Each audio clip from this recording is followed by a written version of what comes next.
Good afternoon, ladies, and welcome to another edition of Torah Anytime. And for you ladies for attending our Ohel Sarah classes, it's so good of you to come back, and so admirable of you that you're continuing with the Shalom Bayit series. We're going to continue now with a woman's characteristics part 3. And we are going to further explore how a woman's world of emotions can complete a man's world of sechel, of intellect. And we're going to begin with the fact that Chachamim say, Kol hasharui belo isha, sharui belo choma. A man who doesn't have a wife, is not married, is without a protective wall. A man's wife is his wall of protection. Where do we see this idea coming to life?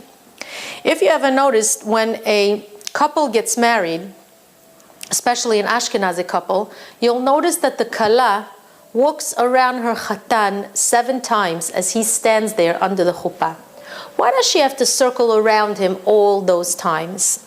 Because what she's saying is, I am your protective wall. I am going to protect you. Did the men ever wonder why it was decreed that a man must sanctify his wife with a ring that's completely round? Why not give an item that's square? Why not give an item that's triangular shaped? Why dafka something that's round? Because the man is telling the woman, you are my protective wall. I know you'll protect me. All men should know that a wall is something that's hard. That wall has to remain standing against harsh winds and storms, against attacks and threats. This is why there are times that your wife toughens up, and she does that in order to protect you. She's not being strong with you or harsh with you because she wants to give you a hard time, but because she's looking out for your best interest. It's for your benefit. How does the woman come to protect the man? In what area of life? The men out there are hopefully going to accept these words wisely. You should know that many times a woman can protect her husband from a negative and destructive environment, from friends who could bring you down. If a woman senses that your friend Bubba is bad news, and she recommends that you distance yourself from him, you should heed her advice. And if she suggests that you should be closer to Baruch, because Baruch is a good influence, you should also listen to her. Why should you listen to her?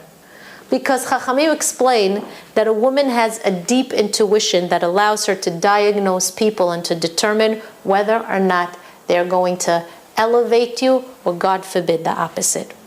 A woman's intuition is so exact, and her binaya tera is so wondrous, that she has the ability to analyze a situation and she could predict the outcome, whatever that outcome may be.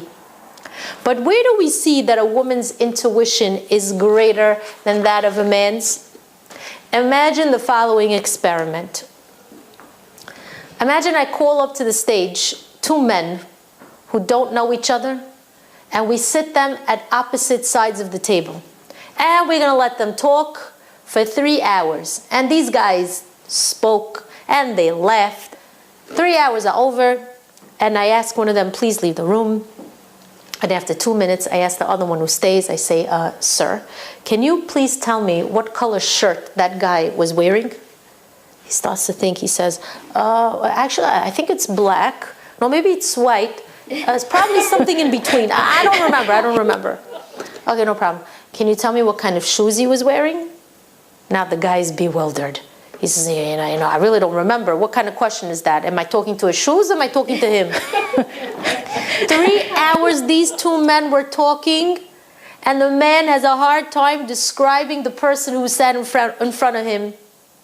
You tell me, how many hours does a woman need? How many minutes does a woman need?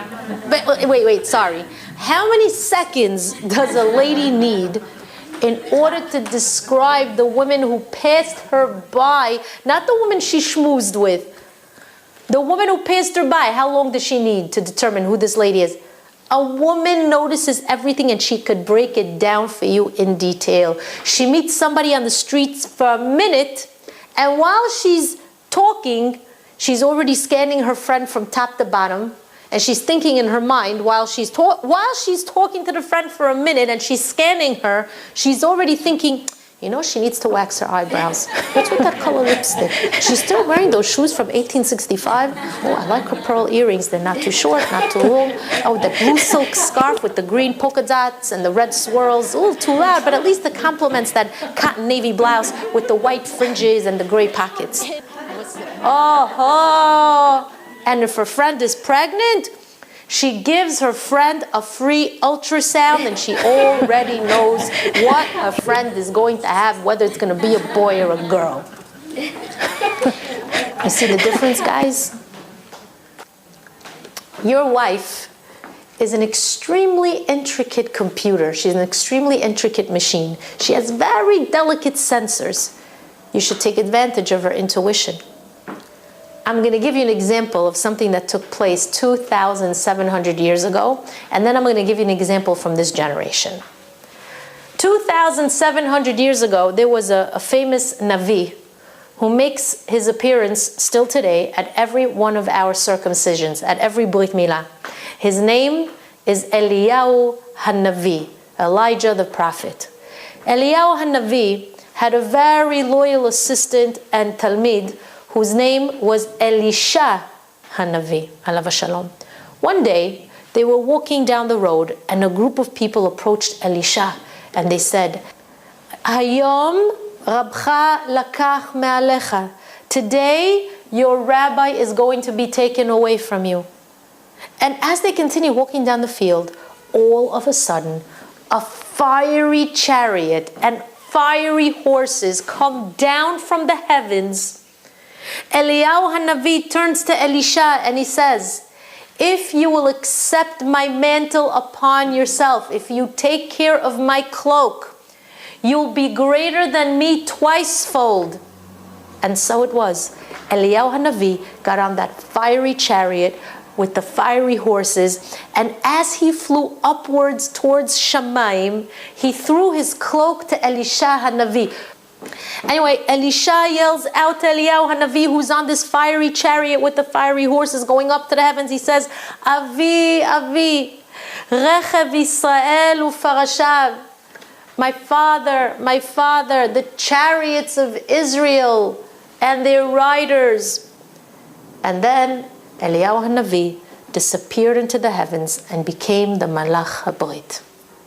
Ladies, you're sitting here amazed with the story, and like I said, you could read it in Sefer Melachim Bet. And then Elisha picks up Eliyahu's mantle, his cloak, and he began to teach Torah to the masses. Elisha, ladies, was an unconventional rabbi. How so? You see, the way it worked was that if a Jew was in search of Torah, he had to seek out a rabbi and learn in that yeshiva. You want to learn? You have to go to the rabbi. The rabbi doesn't come to you. But Elisha was different. His hashkafa was, you want a rabbi? No problem. I'll come to you. Elisha was extremely humble. He traveled from city to city in Eretz Yisrael in order to spread the teachings of Torah. One day, he went to the city of Shunem. And there, in that city, he met the Shunamite woman. This woman was a tremendous Ba'alat Chesed. Whenever Elisha passed by her home, she'd feed him with a meal. And then he would continue on his way. Now, Chachamim want us to pay close attention to what this woman told her husband. Listen to what happened. I'm going to read you the words of the Navi and translate them for you. She says to the husband, Hinei na yadati, ki ish Elokim kadosh hu over alenu tamid. Behold, now I know that this is a holy man of God who passes by our home regularly. Na'asena aliyat kir ktana. Now let us make a small walled up chamber. Let's make a little room for him. ונשים לו שם מיטה ושולחן וכיסא ומנורה. And we'll put in that room a bed and a table and a chair and a lamp. והיה בבואו אלינו יסור שמה. And it will be that when he comes to us, he'll have a place to be. He'll be in this room. Her husband agrees, and so it was. They built a small room for Elisha, provided him with all the bare necessities. Now, who was it that diagnosed the situation? The man or the woman? The woman. So the Gemara asks, why is it that the woman realized that Elisha was a holy man, was an Ish Kadosh, and the husband didn't realize that this Elisha was an Ish Kadosh? You know why? Because a woman is able to determine who the guests really are better than a man can. Generally, a woman can provide a better diagnosis concerning a person than a man can give. Why? What did the Shunammite woman see in Elisha that she determined that he was an Ish Kadosh, that he was a holy man, that the husband didn't see? Because in those days, everybody gave the appearance that they were holy. All the men wore jalabiyot, those long robes. All the men had beards. All the men covered their heads with a big kippah or some kind of head covering. So how was it that the woman was able to distinguish Elisha as an Ish Kadosh, as a holy man? The Gemara says that this woman noticed that when she fed Elisha, never was there a fly that flew around the table when he ate. You see, in those days, the windows were open and there were no screens. Flies could enter the house at any time, and certainly when food is exposed. And yet, whenever Elisha sat down to eat, never was there a fly in the house. Could you imagine? A woman even pays attention to the fly in the room. A man has a hard time seeing a truck, but a woman could notice a fly. From a little fly, she realized that Elisha was a holy man. And she was right. And based on her correct diagnosis, she was able to convince her husband to build that room for Elisha so he could use the room whenever he passes by. That's the intuition of a woman. A man has to take advantage of this. I'll give you another example from this generation by telling you a story. Let's go back 60 years when Israel was first becoming a Jewish state. There were two friends, Moshe and Yaakov. One day, Moshe turned to Yaakov and he said, Yaakov, I'm not into this socialistic life of the kibbutz anymore. I feel that it's keeping me back financially, and I want to be a millionaire, and I want to get there now. So I decided I'm leaving Eretz Yisrael. I'm going to travel to Los Angeles to make parnasah.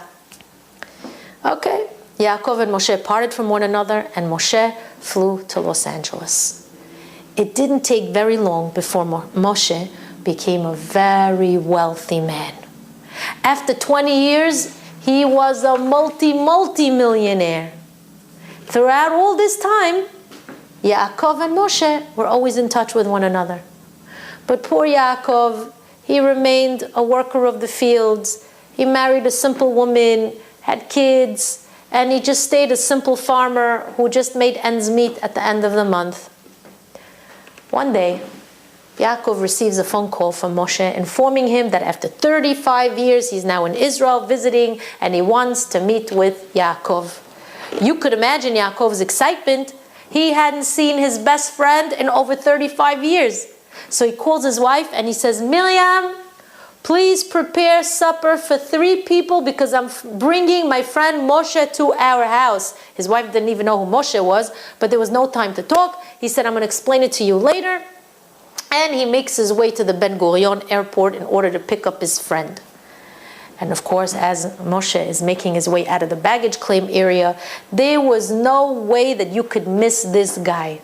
There he was, wearing the latest and most expensive suit tailored by Versace, holding his James Bond attaché case, cufflinks made of diamonds. Yaakov and Moshe see each other for the first time after all these years. It's such an emotional sight. They hug each other, they kiss each other, right cheek, left cheek. And then they make their way to Yaakov's dilapidated Oldsmobile, still from the 1960s. And after trying to start the car 3 or 4 times, the engine miraculously functioned, and they make their way to Yaakov's tiny little apartment in the most outdated area of Lod. Yaakov opens the door and introduces his longtime friend to his wife. Moshe takes one look at his wife and he starts making a big ruckus about her. She looks like such a tzadikah, she looks like such a good woman. And they sit down to eat. But Yaakov's wife didn't like Moshe. Something about him didn't sit well with her. And she's thinking, I don't like him too much. Yeah, but why not? What don't you like about this guy? I don't know, but I don't like him. What do you mean you don't know? There has to be a reason you don't like this old-time friend of your husband. You just met him 2 minutes ago. I can't explain it, but I don't like him. The man should know that not always can a woman explain why she doesn't approve of something or someone. You know why? Because her regesh, her emotions, act out. And she gets this very uncomfortable and uneasy feeling that's very difficult to translate into an intellectual idea, because it's just a feeling. So she can't explain it. But anyway, back to our story. After dinner, the 2 friends remained at the table reminiscing about old times and discussing their present life. And after a few minutes, Moshe, the rich guy, realizes that they didn't give him a napkin so that he could, wipe his hands from the meal, and his hands were all oily from the chicken. What did he do? He felt uncomfortable to ask Yaakov's wife for a napkin, so he put his hands underneath the table, and this multi-million-dollar businessman proceeded to wipe his hands on the tablecloth. Now, Yaakov didn't notice because he was busy talking with Moshe about things. But Yaakov's wife, who was busy in the kitchen washing dishes, she chapped. Now, I want to point out 2 things to the guys out there. Whoever thinks that when a woman washes dishes, her face is facing the sink is sorely mistaken. She might be washing dishes, but her brain is attached to all the satellites out there in space that are zeroing in on every detail in the house. She knows what is, what was, and what will be. A man should never think that because his wife is in the kitchen that she's not aware of what's going on in other parts of the house. She's got her antennas tuned in to all the satellites out there in the universe. Not only that, but even when she sleeps, she's awake. All of her faculties are intact when she sleeps. Her eyes are always open. Her ears are always working. Her sensors are always functioning. She's got eyes in the back of her head. And you, misken, you're walking around like a zombie compared to her. This is you. This is the guy. I mean, really? This is you. This is you. What do you say? Oh, really? You mean somebody was here in our house? I didn't even notice. That's you. That's you. Listen, this is you. What? Somebody said something that they shouldn't have at the table? Oh, I didn't even notice. I didn't even hear.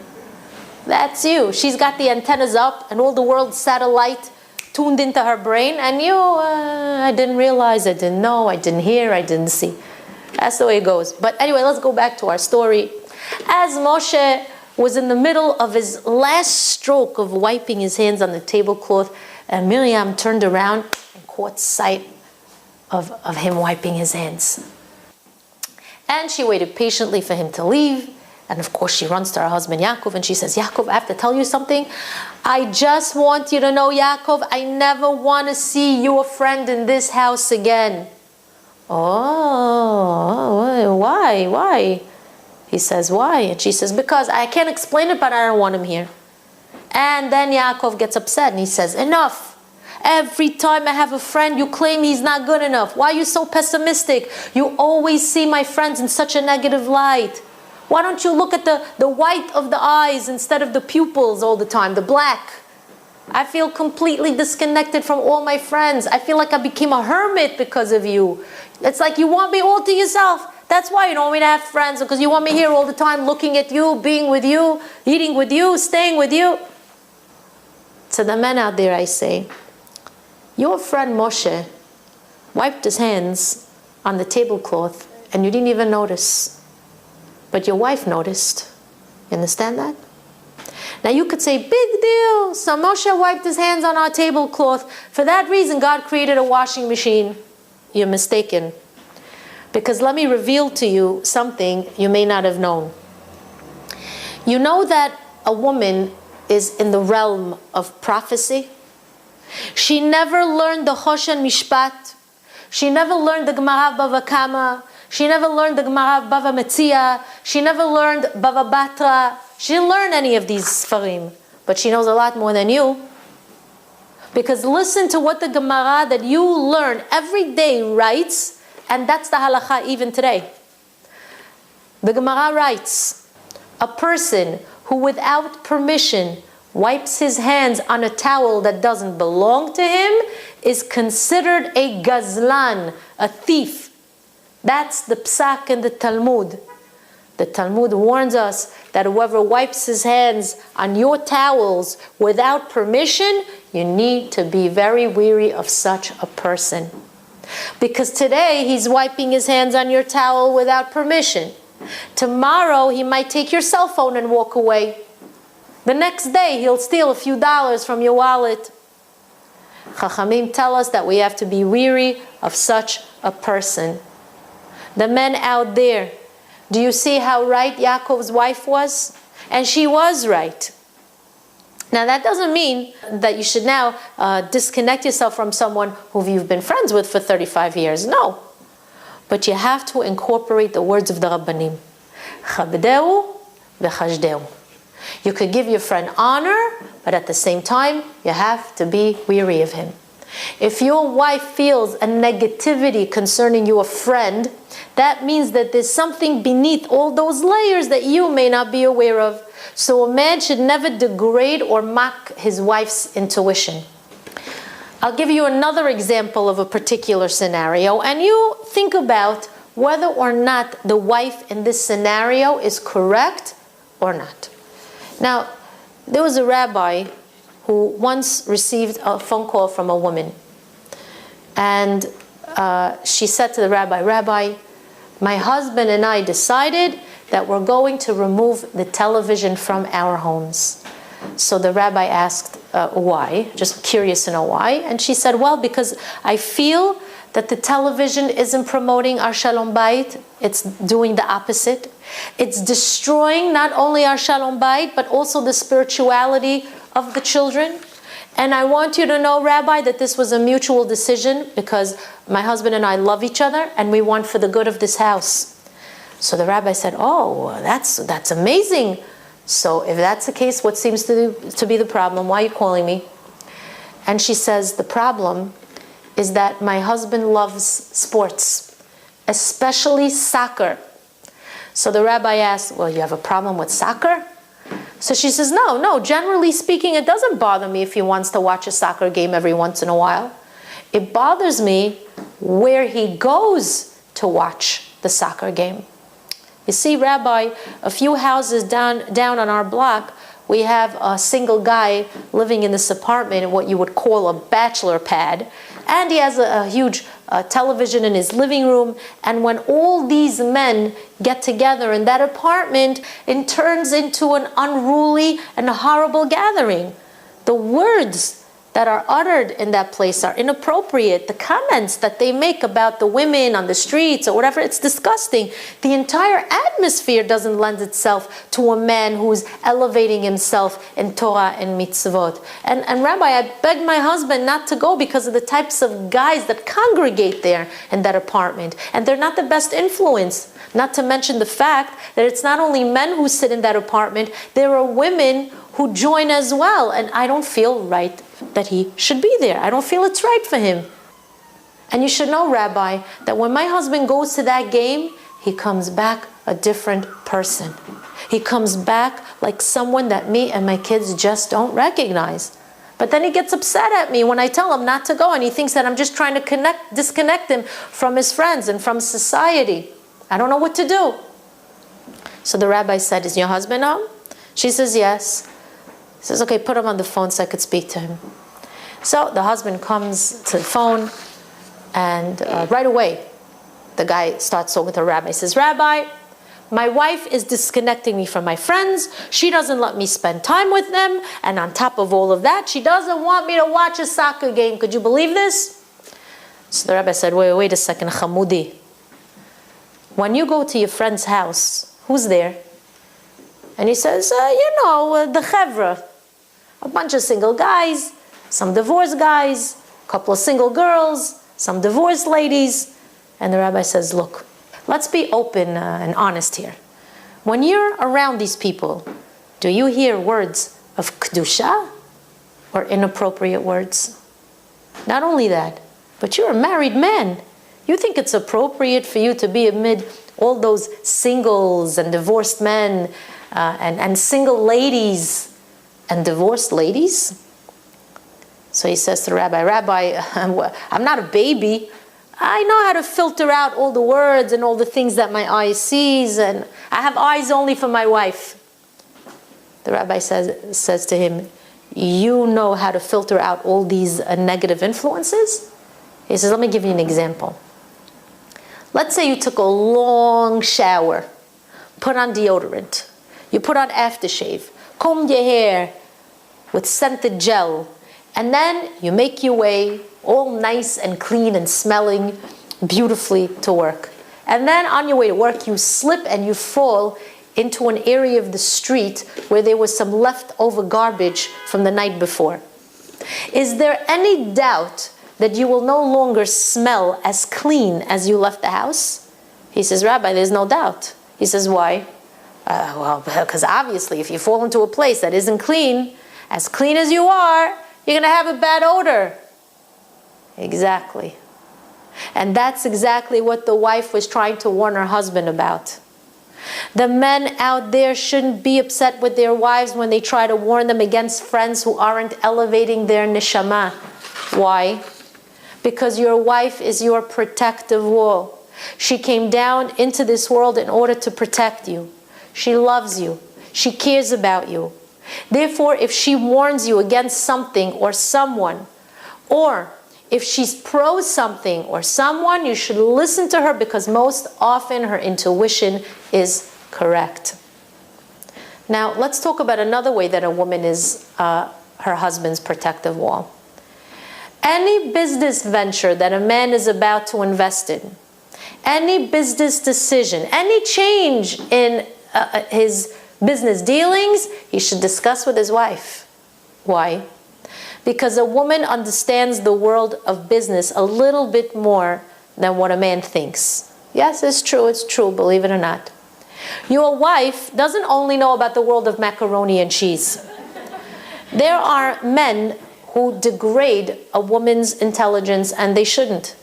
Even though you are sechel and she's regesh, and you assume that the sechel has to lead, and that's true in most cases, by the way, but there's still an exception to the rule. There is a point in the world of sechel that's overpowered by the world of regesh. So let's go back to our pasuk in Bereshit. Vayiven Hashem Elokim et hatzela asher lakach min ha'ish, and God constructed the side of man that he took from man. And obviously he did that in order to fashion the woman. The key word here is vayiven, and he constructed. When Hashem created the woman, the word that is used is vayiven. Why doesn't it say vayivra, and he created? Why doesn't it say vaya'as, and he made? Because if you listen close to the word vayiven, you'll hear the word havana, which means understanding. In short, it's bina, When Hashem constructed the woman, He placed in her a bina yetera, a more fine-tuned understanding of life and of people and of circumstances. The man utilizes his chokhmah, his wisdom, and the lady utilizes her bina, her deep understanding. But what's the difference between chokhmah and bina? What's the difference between wisdom and understanding? The word chokhmah can be broken down into two words, koach, ma, which means a man has the ability to decipher the mahut of something. But a woman is bina, which comes from the word binyan, which means an edifice. So watch this. If 1 plus 1 equals 2, how much is 2 plus 2? 4. And 4 plus 4 is 8. And 8 plus 8 is 16. And 16 plus 16 is 32, and so on and so forth. A woman has the ability to add 1 plus 1 and come to the conclusion that it's 2 way before a man can draw that conclusion. While a man is calculating how much 4 plus 4 is, a woman is already by 24 plus 24 is 48. She very quickly constructs the puzzle in her mind with her bina, and if the puzzle is missing a piece, she has no use for the entire thing. That's a woman. A man who's making a business investment or is about to enter into a partnership with somebody new should present his idea to his wife, and he should ask her opinion. Your wife, you're going to see your wife will come up with the most interesting scenarios you never dreamed of. Why? Because a man's nature is such that he just wants to see the results. But a woman wants to analyze the entire process and determine the pitfalls. Because a woman is an expert at finding the flaws in anything and anyone. How'd she find you? Anyway, I'm just kidding. I'm trying to kid around with you guys. Anyway, I'll give you an example of a story that happened 1,800 years ago for you to understand what we're talking about. 1,800 years ago, the great Rabbi Elazar ben Azariah, alav shalom, lived in the generation of the greatest of Tanaim, Rabbi Tarfon, Rabbi Akiva, Rabbi Eliezer ben Horkinis, alav shalom. All the great Tanaim lived in that generation. The leader of the generation, the Nasi, was Rabban Gamliel, alav shalom. He was a tremendous tzaddik. He was a big Talmid Chacham, but he was very, very strict. He was a kabdan. The other Talmidei Chachamim were not happy with his very strict ways. So they removed him from his position of Nasiut. Who did they want to appoint in his place? The young 18-year-old Torah prodigy Rabbi Elazar ben Azariah. And why did they choose him to lead Am Yisrael? Because they saw in him 3 distinct qualities. Number 1, he was a Gaon in Torah. He was a genius in Torah. Number 2, he came from an illustrious family, and his lineage could be traced back to Rabbi Yehuda Sofer alav shalom. And number 3, he was extremely wealthy. Now, all these other great Tanaim, the giants of the generation, approached this young man and they asked him if he would accept the title of the leader of Am Yisrael, if he would want to be the Nasi. Now you should know that taking a man and giving him the position of a Nasi is like taking him to the peak of the mountain. This wasn't here a schlock job. This is not a schlock position over here. It meant that all decisions would be posed to him. All halachic rulings would be decided by him. The responsibility of the entire nation would now rest on his shoulders. It means tremendous honor would be bestowed upon him. It means an increase in salary. It means a limousine with a driver at his disposal. And they asked, are you willing to accept this prestigious position in Am Yisrael? You know what Rabbi Elazar's reply was? I must ask my wife first. And the rabbis replied, they conceded, indeed, go and ask your wife. He went home And he explained the entire situation to his wife, and then he asked her opinion on the matter. What should he do? He says, my dear wife, what do you think? Should I accept the post of Nasi or not? And she said, let me think about it a few minutes. Give me a few minutes. In the meantime, she asked him to sit down, and she brought before him a glass cup that was white. It was a beautiful glass cup. And she said to him, my dear husband, I'm going to answer your question with a parable. A glass cup is hard to find, but very easy to lose. What would we understand from her words? Is she telling him to take the job or to let it go? It sounds like she's telling him not to take the job. You know what she's telling him? My dear husband, a man works his entire life in order to come to such a moment in his life. This is what we're all praying for. But every glass, no matter how beautiful it is, in the end, can break.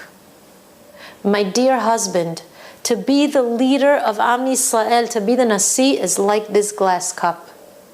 You're going to climb the tallest mountain of leadership, but I have a feeling, and again, that feeling, I have a feeling that just like they ousted Rabban Gamliel from his position and replaced him with you, there will come a day where they may replace you and restore Rabban Gamliel to his former role. So what's the point of accepting this lofty position when you might come crashing down in the end? Why don't you just remain my beloved Rabbi Elazar ben Azariah? You heard her words? What did he answer her? My dear wife, you may be right, but give me that glass cup for a second. And she gives him the cup. He raised the cup and he said, as long as I have a cup in my hand, why shouldn't I drink from it a little? That was his way of saying, thanks for your opinion, but I'm still going to accept the position. He asked her opinion, but he didn't listen to her advice. And he accepted the role of Nasi. What happened? It didn't take long before his wife's words came true. And he was removed from his position, and Rabban Gamliel resumed his role as Nasi. And in order to appease Rabbi Elazar, they had this like rotating system where for 2 weeks Rabban Gamliel would lecture in matters of Torah, and then 1 week Rabbi Elazar would. What do we learn from this? This is the Gemara. A man should know that his wife is like a neviah, she's like a prophet. The manner in which she arranges the puzzle in her mind makes her see the big picture and where the missing pieces lie. She already sees the pitfalls and dangers. Hashem gave you, the guys out there, an incredible machine in your wife that she could determine the positive or negative outcome of any circumstance in life. What do? You kick the machine to the side and you decide you know what you're doing. Instead of kicking the machine, why don't you try plugging it into the wall? Hashem gave you an incredible wife who could protect you from failures in life. Your wife understands a little bit more than what you think. While you're counting the dollars in your mind, she already sees the police cars in front of your door. You see the success and she sees how your venture could fall. And it's great that she could see that failure. Therefore, Kol hasharui belo isha, he who doesn't have a wife, not only that he's not married, but he's married and he doesn't heed his wife's advice, sharui belo choma. That man is walking around without a protective wall because he's not listening to the advice of his wife. We're going to stop here and we're going to continue next time with part 4 of a woman's characteristics. Until then, I want to wish you all an amazing, amazing week. A week of bracha, siyata dishmaya, kochot hanefesh, strengths, and may we be zoiche to see the Mashiach coming close in our days. Amen ken, yehi ratzon.